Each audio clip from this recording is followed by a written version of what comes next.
الحمدللہ وکفا والصلاة والسلام علی خاتم الانبیاء اما بعد فقد قال اللہ تبارک وتعالی فی القرآن المجید والفرقان الحمید فاعوذ باللہ من الشیطان الرجیم بسم اللہ الرحمن الرحیم لقد كان لكم في رسول اللہ اسوة حسنہ صدق اللہ العظیم۔ لائق صد احترام معزز سامعین اکرام، آج میں آپ حضرات کے سامنے ملت کے موجودہ مسائل کا حل سیرت نبوی کی روشنی میں اس عنوان پر لب کشائی کی جرات کر رہا ہوں۔ امید ہے کہ حوصلہ افزائی اور ذرا نوازی فرمائیں گے۔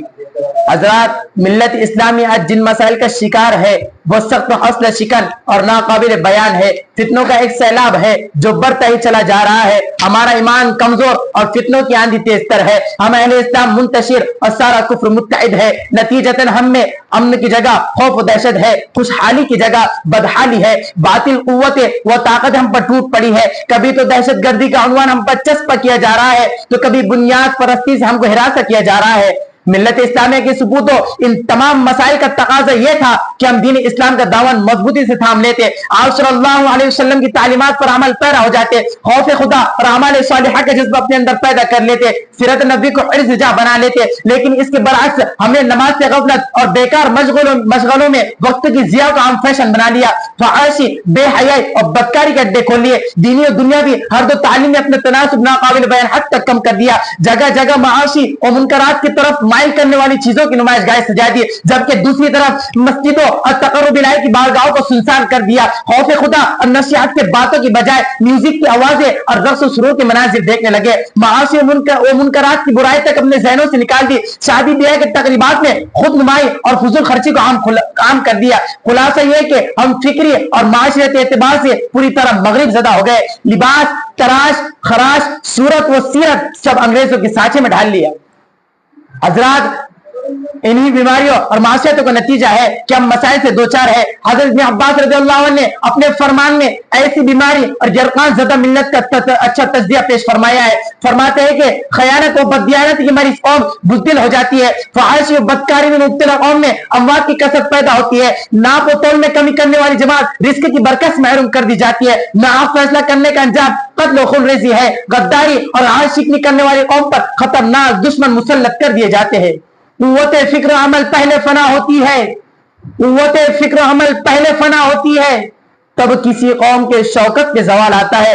حضرات، ایسے پرعشب اور ناگفتہ بھی حالات اور مسائل کا شکار ہونے کے بعد بھی ہمیں مایوس نہیں ہونا چاہیے، اس لیے کہ اسلام کا مایوسی سے کوئی رشتہ نہیں، بلکہ نبی آخر الزمان محمد عربی صلی اللہ علیہ وسلم کی سیرت کی روشنی میں ان مسائل کا حل تلاش کرنا چاہیے، اس لیے کہ قرآن کریم نے سیرت طیبہ کو اسوہ حسنہ اور بہترین آئیڈیل قرار دیا ہے۔ گویا آپ کی زندگی ایک آئینہ ہے جس میں انسان اپنی تصویر دیکھ سکتا ہے اور انفرادی و اجتماعی اور معاشرتی زندگی میں آپ کو نمونہ بنا کر دشواریوں کو آسان بنا سکتا ہے۔ آپ صلی اللہ علیہ وسلم کا صاف ارشاد ہے، لَن يَصْلُحَ آخِرُهُ هَذِهِ الْأُمَّةِ إِلَّا بِمَا صَلَحَ بِهِ أَوَّلُهُ۔ اس امت کے آخری دور کی افرادگی، صلاح اور فلاح اسی چیز سے ہو سکتی ہے جس سے پہلے لوگوں کی ہوئی ہے۔ لہذا ہر طبقہ، ہر بشر اپنے حالت اور درجے کے اعتبار سے سیرت نبی کا مطالعہ کر کے حضور کے سیرت کے اس درجے اور حالت کا التزام بنائے۔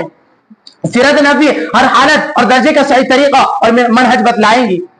حاضرین گرامی، نبی کا اسوہ حسنہ ہمیں درس دیتا ہے کہ ہم دینی اور دنیاوی ہر دو تعلیم میں اپنے تناسب کی کمی کو دور کریں، اس لیے کہ علم میں سے تمام بلائیاں پھوٹتی ہے اور تمام مفاسد کا رد ہوتا ہے۔ نیز مادہ پرستہ رجحانات ختم کر کے دینی رجحانات پیدا کرنے کی فکر کریں اور مخلصانہ طور پر مضبوط اتحاد و اتفاق قائم کرے، دینی غیرت کا احیاء اور ایمانی احساسات کی نشو نما ہو، اللہ والوں کی صحبت و ہم نشین اختیار کی جائے، غیر مسلموں میں امن و صلہ رحمی کے مضامین کو حدود اسلام میں رہ کر عام کیا جائے۔ یہ وہ سب گرہ جن پر چل کر امت نے گزشتہ بھی کامیابی اور کامرانی حاصل کی ہے اور آئندہ بھی کامیابی اسی میں ہے۔